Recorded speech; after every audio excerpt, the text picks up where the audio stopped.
And we are going to move on to the arthropod pool infection rates.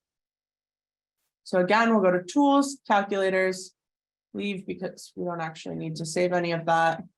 Arthropod pool infection rates. So this tells you up here, this calculator is based upon the CDC, DVBID, MLE, MIR, MS, Excel add-in. So that's the infection rate Excel add-in developed by the CDC. We've just pulled that into our calculator here. If you want to know a little more, again, you can click help. It'll tell you the pool infection rate calculator estimates the arbovirus infection rate based on testing pools of mosquitoes. This calculator is intended to reproduce statistical methods implemented by CDC for estimation of infection prevalence from pooled samples. So in here, you'll see our choices are fairly similar to the last calculator we just went over. Again, the same peer agency thing, you could select to see what's happening in another nearby agency or any other agency in your state. Again, that's at the agency-wide level. You won't be able to define a spatial feature within that agency. In here, we can select date ranges, different ways of doing that. I'll go by month and year. So let's say starting from October last year, I'm going to go half months as we did in the last one to keep our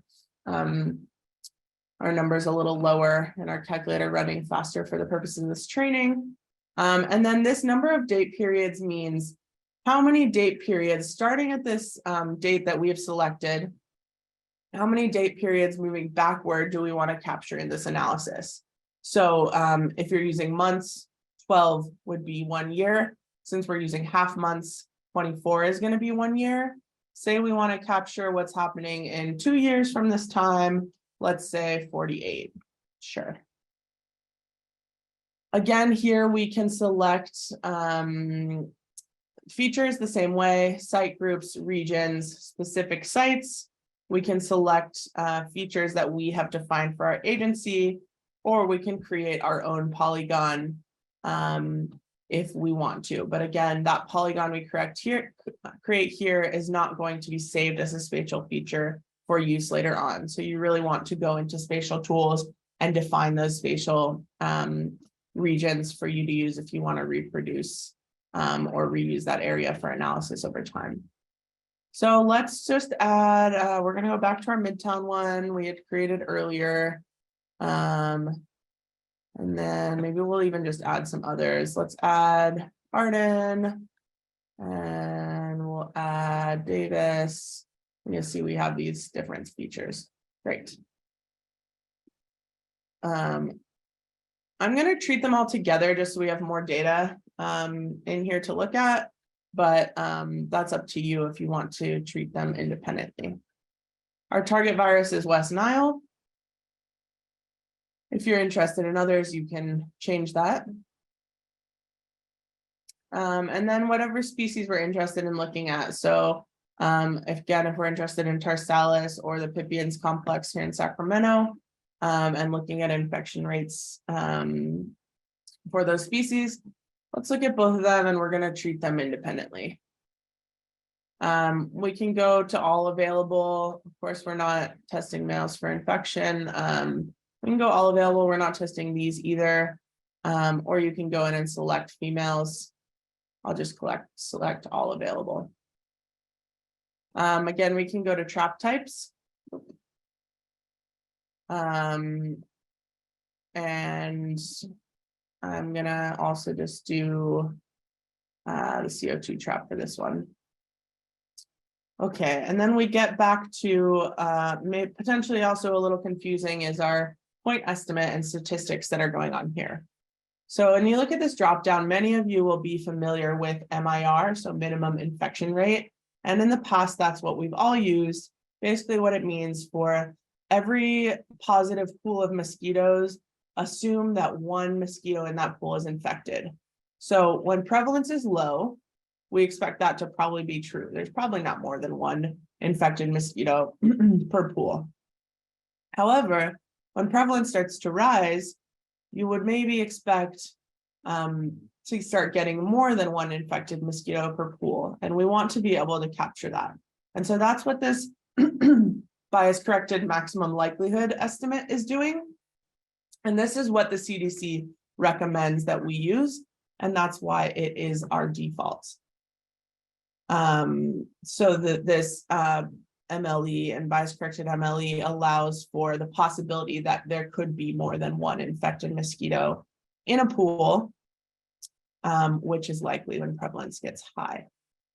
Another benefit of using these statistical methods like this is that you're going to get a confidence interval. So you can know how sure you are that your estimate, so your, in this case, your pool infection rate estimate is. And so in science, we usually use a 95% confidence interval. I would leave that at 95 unless you have a reason to go elsewhere. And then our scale here is 1,000. And this is what I hinted at earlier at the wrong time. Usually we're looking at infection rates per 1,000 mosquitoes. So we'll leave that at 1,000. If you want to get a percentage, you could change it to 100. And then you'll have, how many mosquitoes per 100, which is a percentage. But I'll do that for now. Let's do 100. Why not? So it's telling us 96 calculations. That's because we have so many disease months. So it's this times 2 because I treated something independently. So our species groups. So we'll go in and click calculate. And we'll wait for that calculator to run pretty quickly there. So again, we get an output that's a spreadsheet style, has our parameters that we put in here, the different half months that are included, our point estimate, our confidence interval, how many pools we tested, how many were positive, and how many individual mosquitoes. So for a lot of time, this is going to be 0. I wonder if I chose regions where this might always be 0, but we will see. So again, you can download this calculation to get a spreadsheet to do your own analysis, or you can view graphs. Right, it's not just zeros always. So you can see on this graph, the red line is our point estimate. And this green is our confidence interval. So when we don't have a ton of traps, our confidence interval is pretty big because we are very certain.